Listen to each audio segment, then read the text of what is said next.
Halleluja. Vi blir velkommen til møte i kveld, og byrja vi lett det i Herrens hender. Takk Herre, vi kan være sanne her om til etter kveld, og jeg blir til vi åretøynen og andre tøynen om å styrke okken, og utruste okken og kle okken ui til det tøyene som vi lever ui, at vi er uilatner tøyne klæger, tøyne her klæger,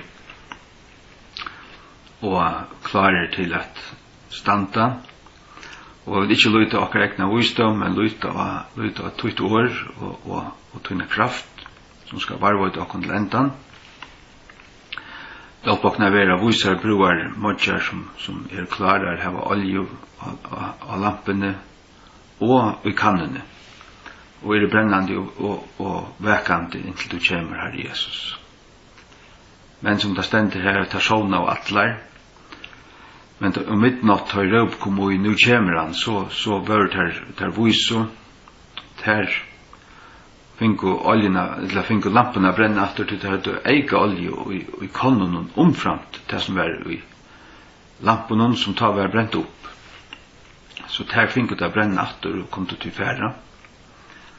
Og det trykker vi til til at det gjør seg eike avmek og gavn tøyen, studera og lise og lærst seg til å lære og lærst seg det som du år sier og livet etter det er brennende og ahoa hjelp okkene være slutjer i Herre Jesus og at ikke avnokta ditt navn eller ditt år eller trunna av det men halda ut inntil endan oansa kvært.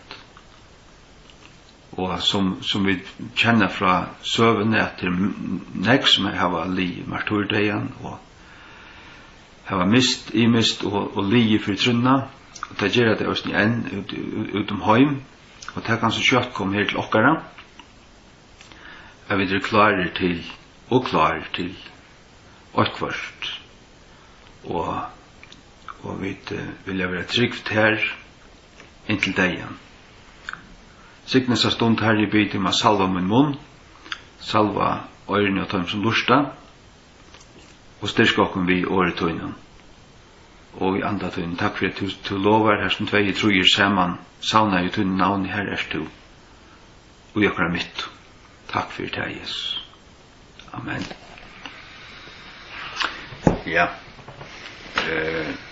Ta i møte i så er det alltid til man er stidler og søker Herren,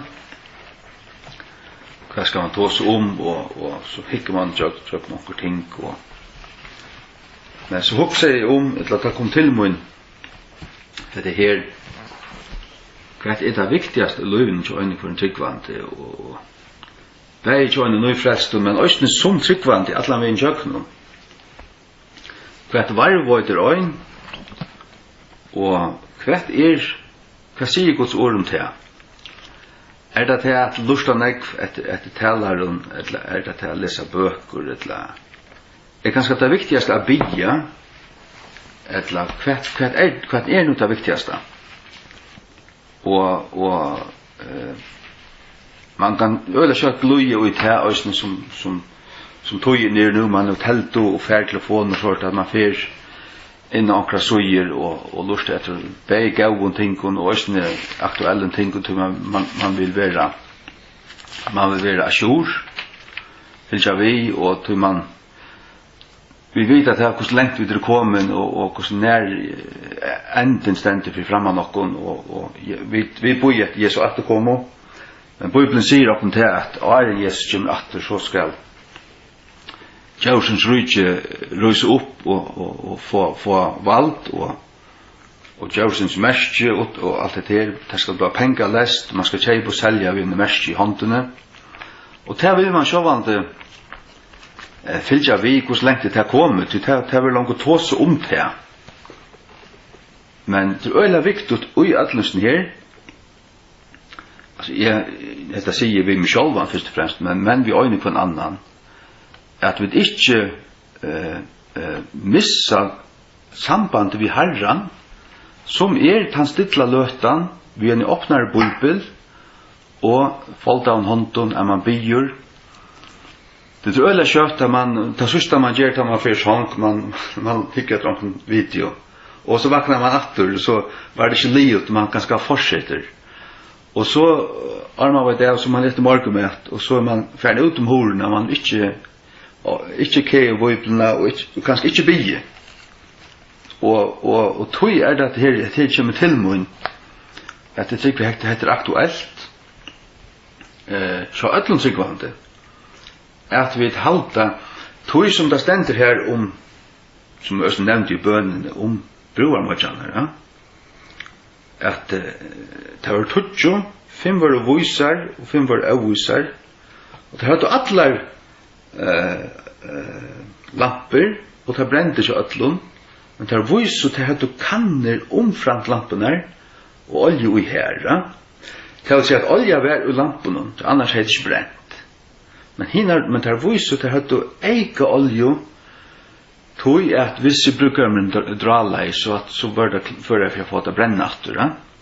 Och där fick det bränna åter för in och oljan är så att hålla i anten. Det var hon olja till att ständigt till alla såna. Det blir herran alltid alltså dra det och verda ringt verda tropult ta vidare att ta verda allra helst och ta så jag långt nu hända.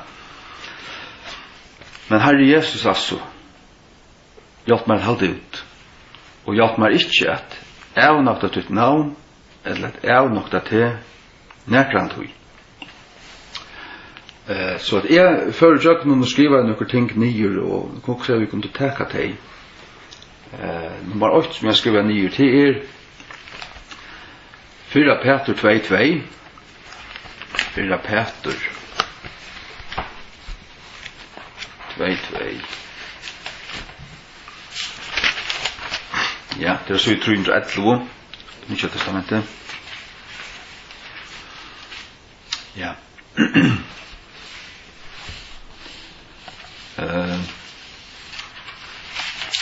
Här ständer således som nyfödd pinkuböten as newborn babes pinkuböten trai hina falsleis og mjölk årsins at det nya vaksa her av. At det nyfødda pinkuböten til et nyfødt endrefødt menneske som korsen frelst. Og at nyfødt, eller nyfødingur, han lever av mjölk, ja? Det vil si at det nyfødda endrefødda menneske ui okkon, det innre menneske, det frelsta, anden, salen i okkon. Det skal hava føye, det skal styrkjast. Og det mjölk årsins. Det så viktig at vi får Guds år. Sjåvande det også til bæg vi høyra det tala og høyra bibeltimmar og det kunne vi også gjøre av neten men det viktigaste at vi høyra det og leser det sjálve så vi kjenner det.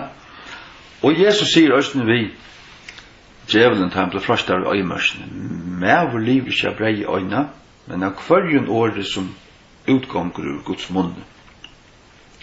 Så det Sjån det lever det ikke fysisk av Guds år, men det okkar ande som skal daglig hava ta føyina. Så at jeg for nekken år siden leier meg her fast, altså, og kjammer det sånn at Bibelen, altså, bor i stovene, her på en sofen, her skal en Bibel litt, hun skal være åpen, hun skal ikke nekken det legges til søyes. Da jeg kom hjem så skal Bibelen litt her, mannakotten litt her, ja. Så det er sånn, om hvis jeg sitter og kvalitet ikke det vi ikke til sjønvarp, så det at liksom, la meg lykke til å mannakotten når det er i sånn, ja. Og hvis jeg er ferdig ut, så blir jeg og ferdig iver til at mannakotten eller tvei, og så at det kommer rundt, så at man kommer rundt i Bibelen og minnes det forskjellige skriftstøyene, og heldet det livande, og minnes Guds ord, altså. Øyda, gøyme det. Og det et av de punktene som vi får komme til at gøyme Guds ord, altså. Nummer 2, som jeg husker til at saunast vi øren tryggvante.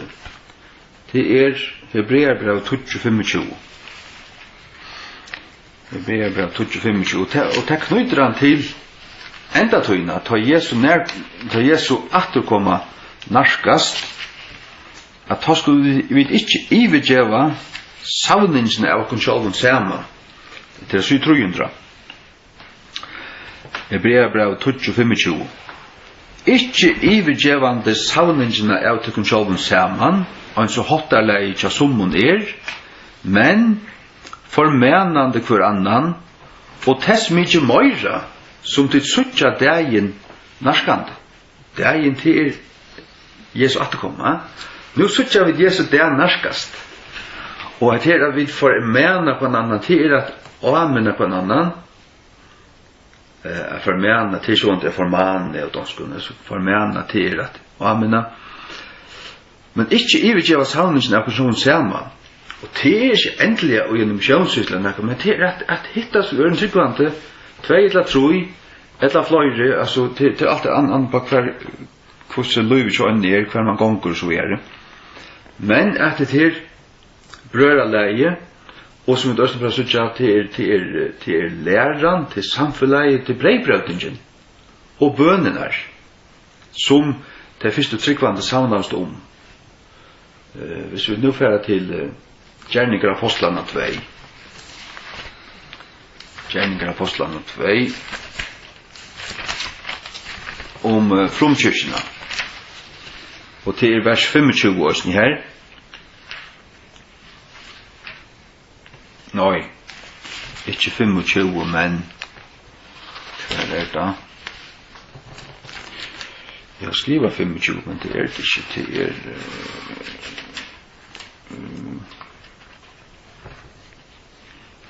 2, og det er vers 42 til det, ja. 42, og det er 701. Hvis vi leser fra vers 41, «Tei som tar glede at haukum mot i år i hans har vært døypt, og tann dagen var lagt der av træthøymen omløy 3000 saler.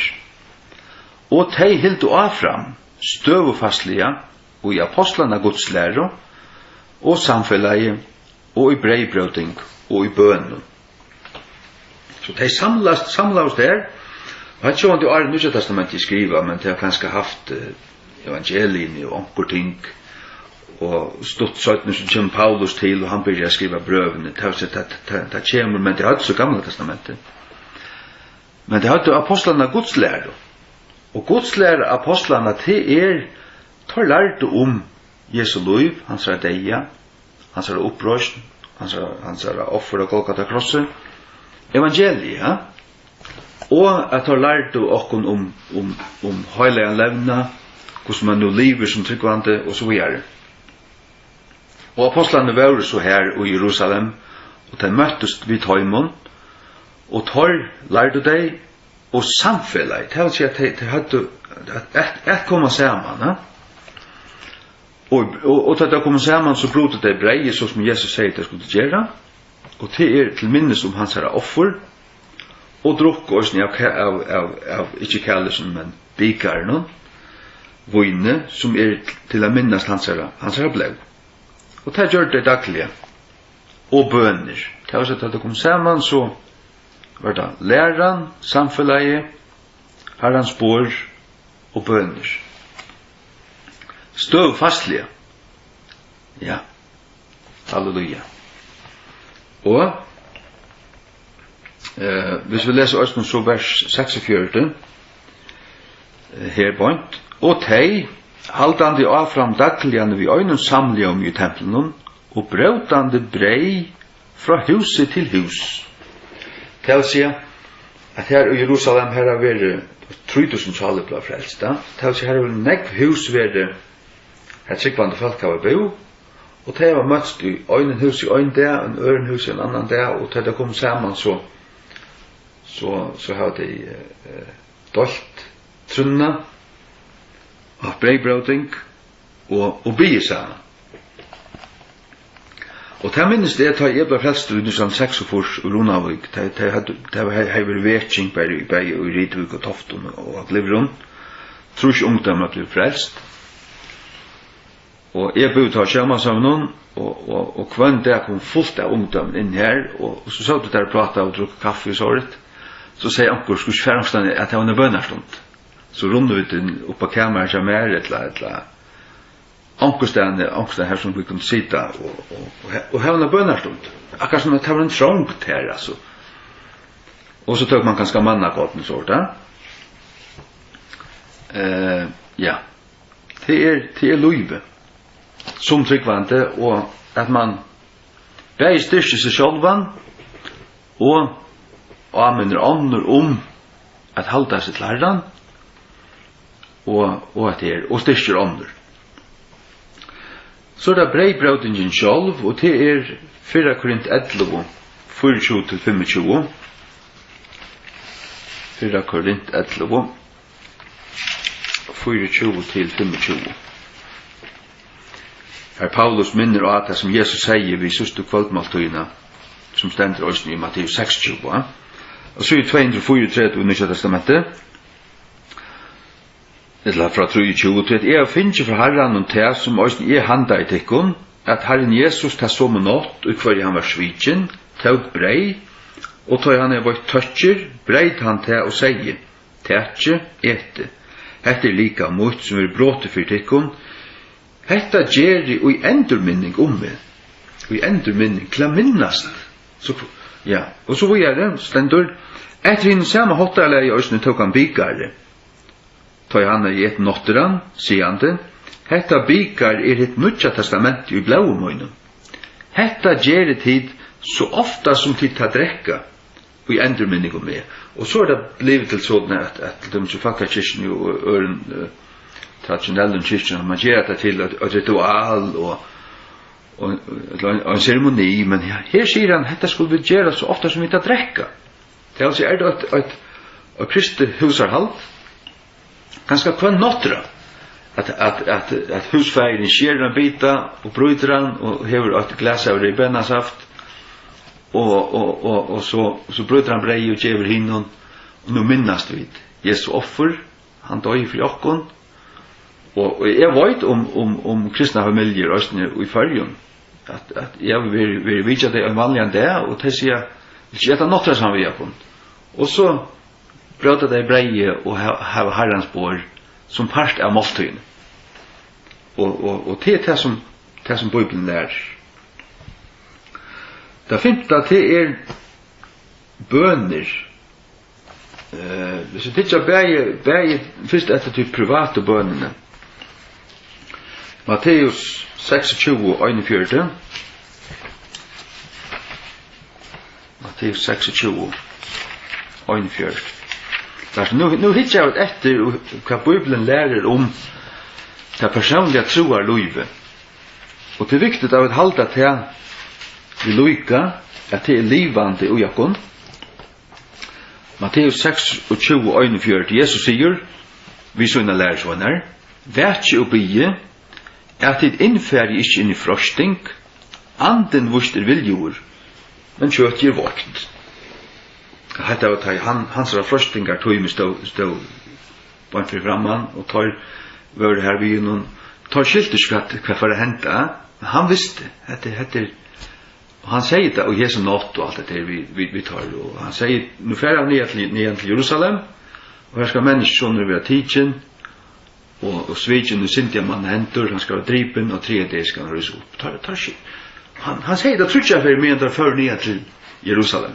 Og det hendte så her, og tar skilt ånds, og så blei han krossfester, og tar livs og bengner, tar rundt og kvart svitt og alt det her.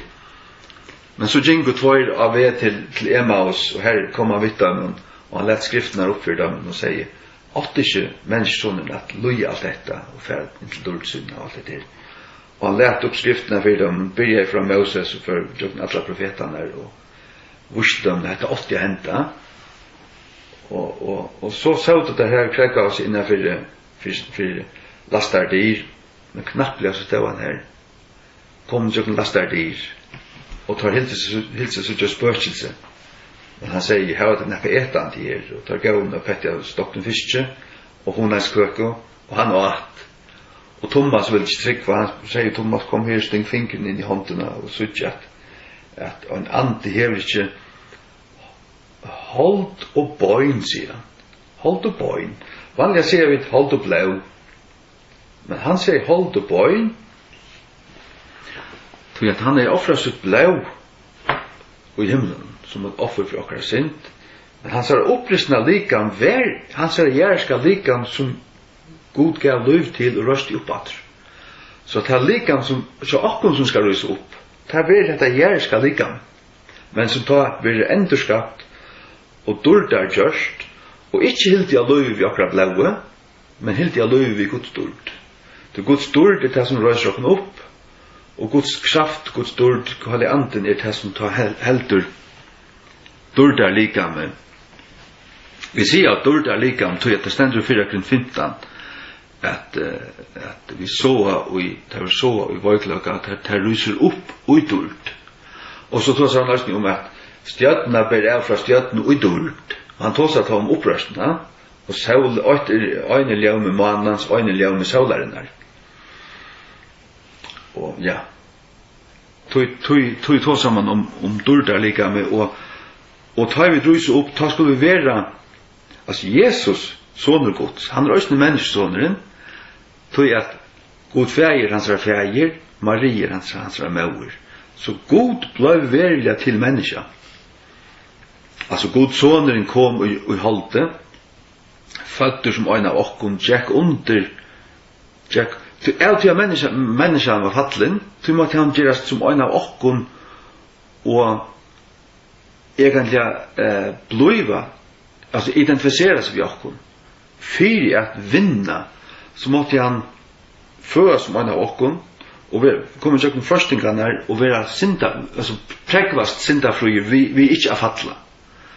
Och så tar han skulle bliva dömdur, så säger Pilatus, jag finner några fejler som han. Alltså han fann några fejler, så spyr han, men det var det här att han har en tradition att aposteln gav han en. Och så spyr han, vill jag det ska göra till Kristus eller Barnabas? Och det kräver Barnabas. Och tog blev han i en sån dilemma här. Tog gav han dem Kristus och okej, gör det som du vill göra. Och tog blev Barnabas läser. Det vill säga Jesus häck av krossen här som är Barnabas 80 hänga. Men jag tog att ja, så blev men till allt i Guds plan. Då Barnabas är to som åtta hinch av Jesu krosse. Men han häck här i stället för okkon. Och han köpte okkon så snart fru, ja. Hatt till underfotla ojesnär. Men så är det östne bönerna och i samfunnet har höjla och det 4 Timoteus 2. Och det för man har lösen till spåren och det kanske vara allt för mekaniskt eller då. Det är så 200 först. Ja. Och detta felagsbön då så de här. Vi läser här om ta personliga bönerna till era verk och bia. Håll till vakt men anden diffusera. Så 200 först till 4 Timoteus 2. Vers 8-4. 200 först i Nya testamentet. Ja. Formerne testverkna at fyrst av öllum avhøytanir, bønir, fire bønir og vøytan av tøkkun veri gjørd fyrir öllum monnum, fyrir kongun og fyrir öllum som i myndeløyga. At vit med að føra et stilt og frisamt luiv i öllum godliløyga og ærliløyga. Til at dette gott og gautekjeligt i eksjón Guds, frelsara vors, som vil hava allar menn að vera frelstar, og að koma et kunnløyganum til sannløygan.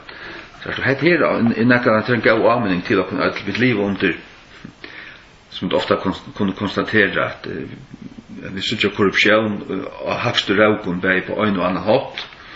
Men det var det så sannelig øysten til dette ble skriva, ta sett ned og her og brente kristen og blekka det for leivner og alt det til. Allikevel sier apostelen til vid Timoteus var var pastor i Efesus, og apostelen Paulus skriver så til hans herre. Hver han skriver fra, det vet jeg ikke. Jo, en fyrre til Timotheus var skriver over i Laodikeo, så Paulus var i Laodikeo, og Timotheus var i Efesus. Og han formenar Timotheus kvart eller anvender han om hva det skulle gjøre til å komme sammen. At det er at avhøytene bønner, 4 bønner, og vøytene av takkum skulle gjøres for alle mannen, for kongen, og for alle som umyndelige. At vi med før et stilt og frisamt liv, til å si at hvis vi alt bia og bia 4 tom løyande, at så fer god et innpass, så at avskatter. Så at hvis vi gjør det, og til vi nekver gjørst i fargen, så at alle tøyer, at det vil bli alle stedene 4 tom løyande. Og få vi rettviser godlige løyere, så vet vi til at, jamen, så det akkurat ødlen til sikning og gagna. Tøy sier han, at vi med å føre et stilt og frisamt liv til lukka som fyriat. Vi skulle kunne føre et stilt og frisamt liv og i ødlen godeløyga og ærleløyga. Dette godt og gautærsligt til om Guds frelsere vårs, til å si at vi ber for dem løyande gautærsligt. Til han vil hava alle menn være frelst der. Øysten tar løyande, ja. Ja. Så hatt det en god anmenning til dere nødt. Det neste punktet, det tøtningeren av Guds lære. Det nekk om Timotheus av brøvene. Nå får jeg bare det ene så langt fram. 4 Timotheus 4:6. 4 Timotheus 4:6, tøtningeren av Guds lære. Ta det Guds lære så det doktrin, til å si lære. Hva lærer vi om Gud? Og det sånn det alt ut fra skriften. Om du setter brøverne i endurminning om disse ting, til å si at Timotheus skulle minne brøverne om disse ting, skal du være en gaur tjener i Jesu Krist, nørdur opp og i troar åren og av gauare Guds lære, hver du hever nått. Nørdur opp, til å si nourished, altså nørdur, til å si for å få føye. Av troar årene faktisk, vi kjenner til troar jottanir, men altså troar årene til det som vil tale i en harmonighet, ja? Og det faktisk det samme som læreren. Tog sier han, og av gauare Guds lære. Så dette viser at tøtningen er tog. Ja, hvis vi hopper ned til vers 16, Gjev gætur etter til sjálvun og etter Guds lærerne. Timotheus stod jo her kvann, jeg vet ikke når det har møtt det, så det har sikkert møtt det, ikke bare en fra vikene, men ofte, ja. Etter Guds lærerne, halt av fram og i tøymun, det var så tøymun tingunum, for vi gjøre hetta skal du frelsa bægi til sjálvan og til som høyra til. Og til å frelsa stendur her, så det at varvøyda inni av sannlagan. Det vil si vi vittlast fra sannlagan, så kunne vi falla fra og ikke være funnen ui Kristi tajan som rattur. Og det må vi anse etter. Og tog læran viktig. Altså, kjemur regulær falslæra inn i en møynighet, ordentlig alvorlig falslæra, som lærer knapplig fullstendig forkjært om Jesus. Så fer det høyla av kausa. Det Guds ande, han øyder sannløkans ande, og sannløkans hever av oss mørk, og det kan fære dum, og så man færen egentlig og dum sannløkana. Og tar vi to som her, så kunne vi lykke hoppa til Jakobsbrevet. Jakobsbrevet. Jakob, han her bønt. Bønt at han hebreerbrevet. Han tror og 309. Jakobsbrevet 5. om at her er være varvøyter i sannløkene. Eller for dum sannløkene, knapt bli annet vårt da. Til dømes hvis jeg en tryggvande knapt bli for å genga til Jehova vittne, heldig til finnast ordan, til akkurat det samme. Men så han vilstur, da. Du tar hava en lærer, og det klart, og en annan Jesus til hava vi å gjøre. Her sier han, brøvor, om nekar at tikkum færre skøyvor fra sannløykanon, og øyn omvender han, det er altså omvender han innatur, til sannløykan. Lat han vita at han som omvender syndaran fra vilfæringen av hans vegi, skal frelse en sal fra deia, og skal fjalla fjölda synden. Så han visste, han for det første en syndar i her, vers 20, og han færre vittlur, på en tatt han har, og vil han bjargar innatter, så vil han frelst, hans sal frelst fra deia, til altså vil han ikke omvender atter, så hans sal deg, og ta sørsta, hans synder vil ta suttjast. Men kommer han innatter til sannlagan, så vil alt det her vent rattan vi atter, at det heter egla grøyt.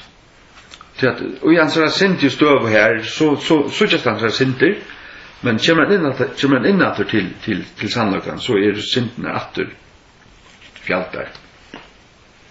Ja. Nummer 6. Vi må varvøyta Guds år. Sånn at Timotheus 8:13. Atter til Timotheus. Sånn at Timotheus 8:13. Det er 245. Ja.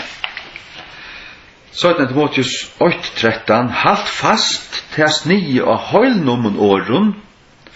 Heilnommen åren, sagt du? Til sånn til læran og talan og læran. Som du har hørt av mer. Og i trygg og kærløyga, som i Kristi Jesu. Halt fast til snige, akkurat han formen, og heilnommen åren. Det er altså ikke lett at det gløye og færa til vårt.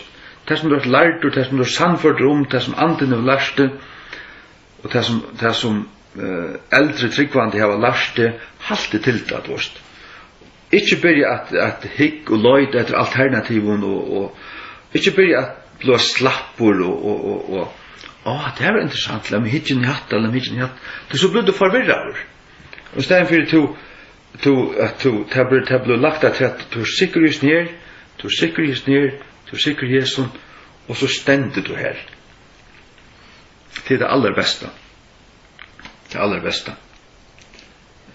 Lukas 11:28 sier Jesus, Lukas 11:28, 26, Nye Testamentet.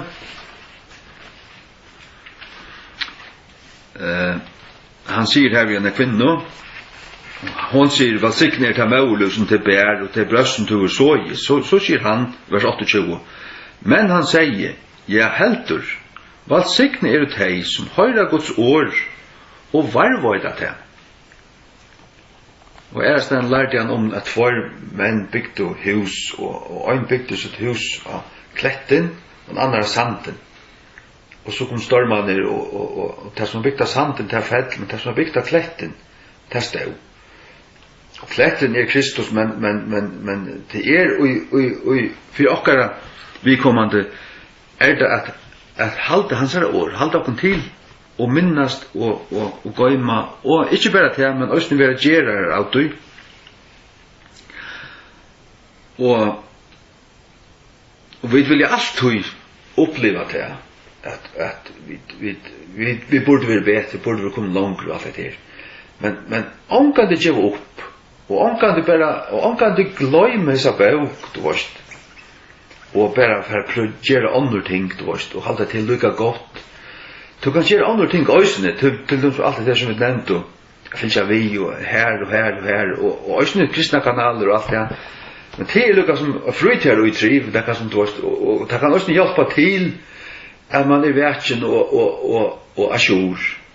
Men det som viktigere, det som kommer at gjøre til at du blir standande og sterkur, det at du hever til en daglig stund i Guds åre, og Og jeg har alltid malt til at man hever et annet band, eller akkurst og i Bibelene, som man har liggende her, og hever Bibelene liggende av nattborene, og at man arma legger seg sova, hever lampen av tendreia, og leser en kapittel, eller tvær, det som man føler er godt.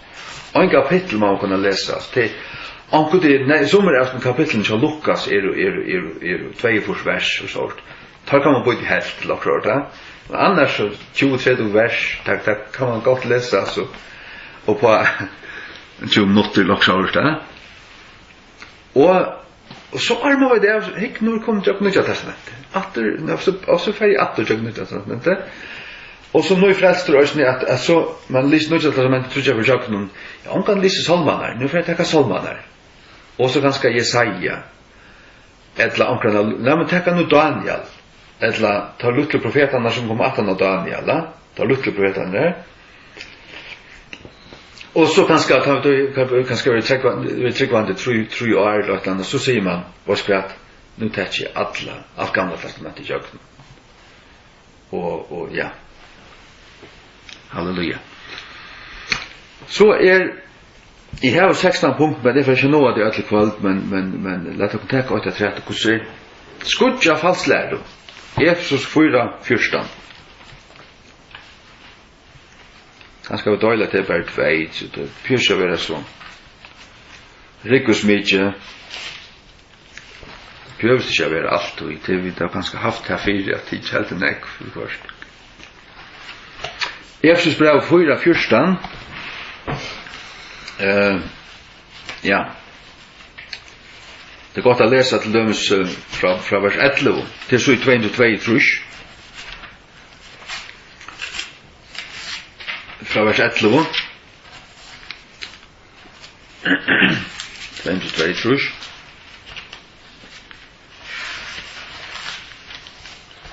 og lukka nevna til oss at det her lukker som tryggvande man høyre folk man høyre rævlig gav opplevelser og jeg har da faktisk det at jeg gjør ofte at jeg tror jeg fer inn av YouTube og skriver Rapture Dreams og så høyre jeg ungbøten og folk har drømt om Jesu atkom og så litt var norskhet til ja og det er akkurat som fløt altså ok altså høyre sier folk som de drømte i natt Jesu kom atter eller at de drømte trångtene og sånt da men det som man lærer seg at det er bom altså og det kurs det altså det er ikke galt ut ja men det er hitt altså det som er øyelig viktigere ja og hvis man bare lever av fast food og bomben og sånt, så er det ikke sunt, det er ikke lykkes styrkjant. Som et løser her som det første, stund av mjölk årsins, som nøyfatt pinkebøten, stund av mjölk årsins, at tid med å vakse her av. Mjölk årsins. Næver liver ikke brei i øyna, men av kvarjon året gods. Så det her er mæter for dere. Anta. Og da Jesus ble først av, så sverger han at vi skriva stendur. Og onker har sagt vi med onkertina, og nu korsjane. Kan du be om at jeg får et svør i andanen, og det ser på at her, som at jeg svør i andanen, til at det kan mystisk nekka, at ta djevelen kommer mot dem, at det tar høyt og svør andans. Ja, men jeg måtte vise dem, ja, men Efes brev 6 sier svør andans, som hva? Guds år. Og så er det ikke mystisk nekka. Det er ikke nekka som du kan som i andan helter, og du kan steka det og choppa høtti av en liten anda. Men det er at jeg var etter Guds år og minnast det, men at svære til rette år, så han tar Jesus sier, skriver stendur atter, så er det ikke bare akkurst, men det er at anden djevdar tar visdom, at i allare bøyblene at du finner akkurat hatta, og da du sier hatta, så vinner det, at det var ikke oikvarst, men det er akkurat det, her er det at tar du er brennande, og anden bor ut der, og du bier og stålar av Guds visdom, at han kan djeva der visdom, du bier og knappt det så fast det. Og det er ikke det at brukar hötter som men det kommer fra hva kom det fra? Du anden også Jesus sier det i Johannes 14 at ta Hellig anden kommer, så skal han minne det og alt det som jeg har sagt det. Og han skal lære det og vise det ting som kommer skulle, va? At det er her ta einfalda liv i god at man lyder og ta der taka det kun för det går framför domstolarna. Det skulle inte stora för hooks om framåt vad det skulle säga. Det ska det ge det kunde selma tøyma vad det skulle säga. Det är inte tid att tala men ante färgstickar som talar ut det. Och det är inte bara först som vi men ta öjsna rötter allt och i åren och så eller så. Alltså det är Guds visdom, va? Men anden ger okkur til rætta. Og æstin tøy Stefan var teaching. Han teaching her han talar her i Gjerningen Apostlarna 6 i hele kapittel her, 8 vers. Han talar her. Han fer aftur god fedra okkar at han tok Abraham og alt det her og fedraner og tar var her i Egyptlandet trealer men Gud sendte Moses og han løyte der jokken alt det som Gud har gjort. Men så ender han vi tikkere herres vujrar, titta var krossfest herra dordaren her og sort og ta der hørte til at det som han enda vi ta hingtar stink hjertet tar var sjálfra at vi og tolt ikke at høyra nekka at høyra hadde forbrått seg nekka som helst og så hva gjør det? Jo, tar støyna til deg her men til det som vi kunne vanta som det stender i 17. Timotheus 2:12 at alle som lever godlige av Kristi Jesus skulle løye etsøkt så at livet du godlige av Kristi Jesus altså alle som lever godlige av Kristi Jesus skulle løye etsøkt og prøva for at liv ordentlig godlig i fargen. Prøva for om man og i bøyen vi en åpnar bøybel og tala ut at leia kvalt folk enka på bøy her. Du først du kan skjøtt på oss lige nyer og sånt og heta og sånt. Ja.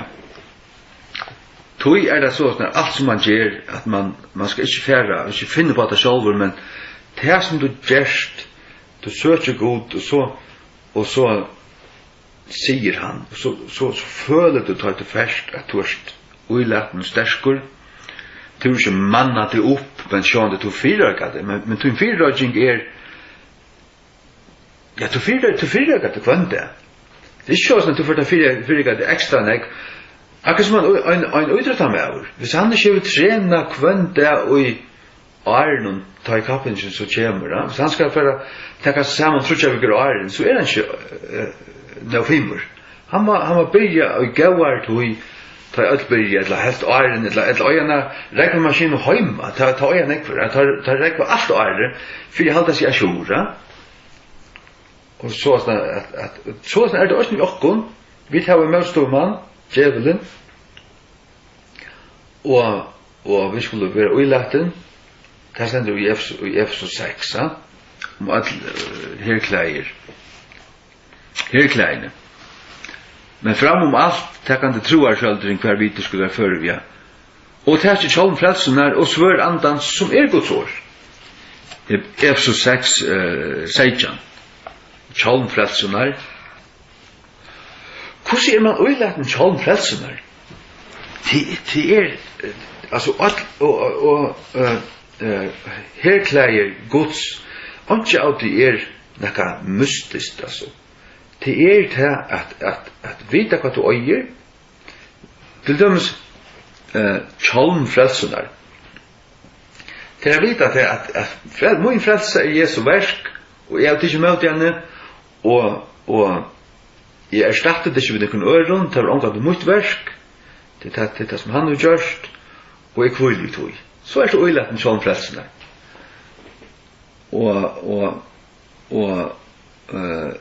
Og svør andan som Guds ord, det at heva det. Det at bäge känna det, men också bära det på där. Alltså, till oss är faktiskt alla till arbets. Vi har en tältetask. Men oj en rum i tälttasken är en Little King James Bible. Och alltså i färska stället den här. Och ja.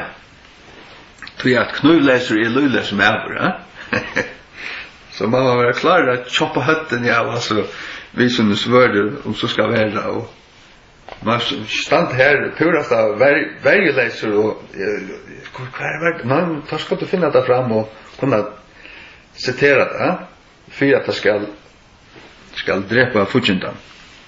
Ja. Men vi skulle skutcha haslar, låt oss ta det som först. Efesos 4:14 eller från 11. Och han gav sommar, alltså Jesus gav kyrkan sommar, apostlar, och sommar profeter, och sommar evangelister, och sommar hyrar och fralärare. För fullkomning hinna höjlavo, för verktjänastnar, för uppbygging, likams Kristus. Uppbygging. Till vid alle komme og i øynløyga troarinnar, og kunnløyga sonar Guds, et fullkomne manne, et vakstrar malen av fytling Kristus. Så sier han. Et vid hian fra ver i øymøyra bøten, sifter hiar og hear, og borner omkring av kvarjon Guds lær og vinte. Og det stender Guds lær og vinte, så er det akkurat som at vinteren blæser øyn ved øyna tøy, og så en annan ved en æra tøy. Det vill säga du är avstøv fester, du lærer åt och du lærer ett annat och egentligen varst inte. Det skulle det inte vara. Och hvordan var det inte så? Jo, ta för efter till versthöld att vi tar lärt av profeten, apostlen, evangelisten och hyren och läraren som Jesus har sett i så kyrkelig. Och tror det är viktigt att man inte vill lärt bara av ögonen. Men man bär en och handlar väldigt gott med att bygga av en man, men att du bygger av Jesus, men att du vill lära dig av imsum gåvon talaren. Imsum gåvon, att du lustar till forskjellen så att du faktiskt varierar i föj, och ta föjn att du faktiskt chansar av mening, men till Guds ord, och till det som du bygger av. Och att du vill göra det fullkomning innan höjlavo, verktjänastnar och uppbygging likans Kristus till allt hans folk, hans kyrkelig. Vers 14. At vi hian fra vi i øymøyra bøten. Bøten til seg bøten i andan. Vi börjar ved å lese som nøyfødd pinkebøten. Til seg til det andlige menneska. Vi skal ikke være bøten i andan, som er sift her og her, og borner omkring til seg drivner av fram, som vi kvarjum godslære vinte, vi falslauton manna og snu i en snildløyga hver vi tar litt oppa lur for jeg vittla til seg falslærere er dvorst få seg øyne om pengar og vilja syna det et ondur og dvorst men fylgjer du da en av så tog så blir du veikur og utmjalkaur og faktisk vittløytere du oppdeger at han har en tog men hvis du luster etter en gavn taler det aller beste er fløyre. Og at du ikke fylgjer en mann, men nei, jeg er etterfylgjer av Jesus. Og som Paulus sier, han sier godt nok, vi er etterfylgjer av mer. Men så sier han, ans og er etterfylgjer av Kristi. Det er altså, ui ta mån til suttja mer fylgjer Kristi, så kunne du lære av mer og fylgjer mer. Men egentlig er det at vi fylgjer Jesus. Halleluja. Så alltid at ja, färra bara är runt av. Herre, takk for dessa stund. Takk for ditt år, og takk for at det er halvgau grunnvattler, som Peter sier her i sin brev, og Peter var i øyne tøymen som satt i ombrøkten og Dordafjallen i Matteus 16. Det stender at du tøkst Peter, Jakob, Johannes nyan av et fjall, og medan du bast så var du ombrøkter og tar så Moses og Elias i samtale ved det, tar så det ut i en dord, og det var ta Peter sier skulle bygge trutja skalar her, ter øyn, og Moses øyn, og Elias øyn. Men här skriver Peter i sin brev att vi hört alla dessa rötterna av fjällen och hästen är son och mun, hörde han och allt det. Men då säger han att vi har ett än fastare profetiskt år som vi gör väl att vi gör gätter efter som en ljus i en myskons dag. Det profetiska år det är fastare och mer avlutande än något som vi kan höra, uppleva och se och allt möjligt. Så allt om vi vidare voice och det är äkta så har vi det som vi vill löjta av och som akkurat ljus av en till att skriva i år till att det är till ljus som vi kan efter som ska löja kon alla med fram och som vi öja att läsa och äta och känna kvönte omgående för väl men hjälp okna att ta alluga väl så att vi inte bära att det inte kan du bära för torr kunlage jag vet att här och void men att till något som vi leva och att vi leva till tingen ut som året talar om och det är vi dagligen att be och söka det och vara lojen ta du ber och be för öron och vittna för öron och allt det som du ber och om att vi är lojen så att då en ante herre kan kvilla tänker i vrakon och jag kan antliga löjve och så att vi inte gänga i akkara lärdom och visdom och bibelkunnlaga utlukkande men också i andans kraft. Det vi om för jag kan öll och Jesu namn. Amen.